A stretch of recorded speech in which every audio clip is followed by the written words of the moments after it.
नमस्कार, मैं हूं सौरभ श्रीवास्तव। उत्तर प्रदेश विधानसभा चुनाव का आगाज हो चुका है। अभी तक 2 चरण के मतदान हो चुके हैं।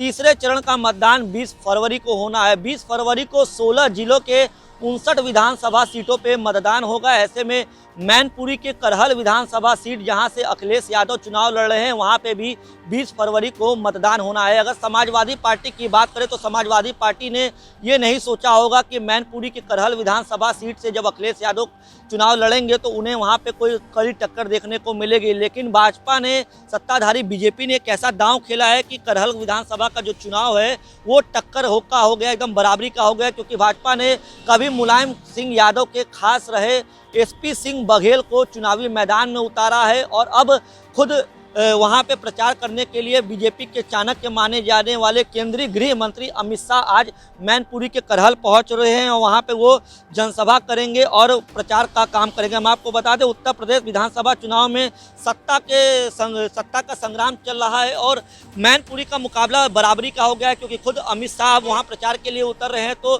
मुलायम सिंह यादव भी अपने बेटे यानी अखिलेश यादव को जिताने के लिए पहली बार चुनावी प्रचार में मैनपुरी में उतरेंगे। हम आपको बता दें, अखिलेश यादव के प्रचार के लिए मुलायम सिंह यादव कोसमा में आयोजित जनसभा में सपा अध्यक्ष अखिलेश यादव के साथ मंच साझा करेंगे और समाजवादी पार्टी के पक्ष में वोट देने की लोगों से अपील करते हुए दिखाई देंगे। हम आपको बता दें, ये पहला मौका होगा जब 2019 के लोकसभा चुनाव के नामांकन के बाद मैनपुरी के सांसद मुलायम सिंह यादव मैनपुरी पहुंचेंगे और वहां पे वो अखिलेश यादव के लिए प्रचार करते हुए नजर आएंगे। यहाँ पे आज अमित शाह की रैली भी होनी है और अब मुलायम सिंह यादव की भी जनसभा होनी है। ऐसे में जो मैनपुरी का सियासी पारा है वो आसमान छूने लग गया है। अगर 2017 की बात करें तो 2017 के विधानसभा चुनाव में बीजेपी जो है 300 से अधिक सीटों पे कमल खिलाने में कामयाब रही। अगर मैनपुरी की बात करें तो मैनपुरी की 4 विधानसभा सीटों में उस समय बीजेपी को सिर्फ 1 सीट मिली थी। करहल से सोबरन यादव जो है चुनाव लड़े थे समाजवादी पार्टी की तरफ से 2017 में और उन्होंने बीजेपी के प्रत्याशी रमा शाक्य को 38,000 वोटों से हराया था। लेकिन इस बार जो मैनपुरी का सीट है जो सपा के लिए सेफ सीट माना जाता है, क्योंकि सपा के लिए मैनपुरी, इटावा, सफाई ये गढ़ माना जाता है यादव परिवार का।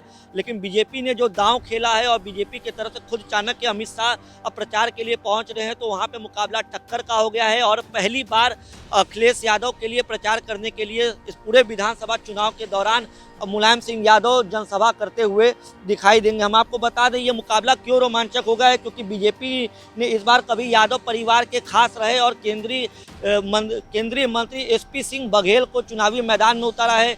एसपी सिंह बघेल कभी मुलायम सिंह यादव के सुरक्षा में भी लगे हुए थे और उनसे मुलायम सिंह यादव से सियासी अखाड़े के दांव पेच भी एसपी सिंह बघेल सीख चुके हैं। तो मुकाबला इस वजह से टक्कर का होता है। अगर मैनपुरी के जातिगत समीकरण की बात करें, करहल की विधानसभा की अगर बात करें अगर खास तौर पे, तो करहल में कुल 3,71,000 वोटर्स हैं, जिसमें से अगर जातिगत समीकरण पर नजर डालें तो सर्वाधिक 1,44,000 यादव वोटर, 14,000 मुस्लिम वोटर। तो यानी कि मुस्लिम और यादव ये दो वोटर्स वोट बैंक होता है, ये समाजवादी पार्टी का कोर वोट बैंक होता है। यही वजह है कि वहाँ पे समाजवादी पार्टी अपने आप को मजबूत पेश करती है। लेकिन जिस तरीके से बीजेपी ने दांव खेला है वहाँ का मुकाबला अब रोमांचक हो गया है। इसके अलावा अगर एमवाई के अलावा करहल में अगर देखें तो 35,000 शाक्य वोटर, 34,000 जाटव वोटर, 25,000 क्षत्रिय, 14,000 ब्राह्मण, 14,000 पाल, 10,000 लोधी, 17,000 कठेरिया और 14,000 मुस्लिम और 3,000 वैश्य वोटर भी हैं। तो वहाँ का जो करहल का जो पूरा एक वोट बैंक है, जो जातिगत समीकरण है, वो कहीं ना कहीं समाजवादी पार्टी के पक्ष में है। यही वजह है कि उस जो पूरा बेल्ट है वहाँ पे सपा का एक गढ़ माना जाता है। लेकिन बीजेपी के जो दांव हैं, बीजेपी ने जिस तरीके से रणनीति बनाई है खास तौर से यादव बेल्ट क्षेत्रों के लिए जहाँ पे सपा खुद को मजबूत करती है, वो कहीं ना कहीं मामले को रोमांचक बना दिया है। तो अब ये देखना होगा कि 10 मार्च को जब नतीजे घोषित होंगे, जब 10 मार्च को चुनाव की जो मतदान पड़े उनकी गिनती होगी तो बीजेपी और समाजवादी पार्टी जो रणनीति के साथ उतरी है कौन कामयाब होता है, इसका पता जो है 10 मार्च को चलेगा जब वोटों के नतीजे सामने आएंगे।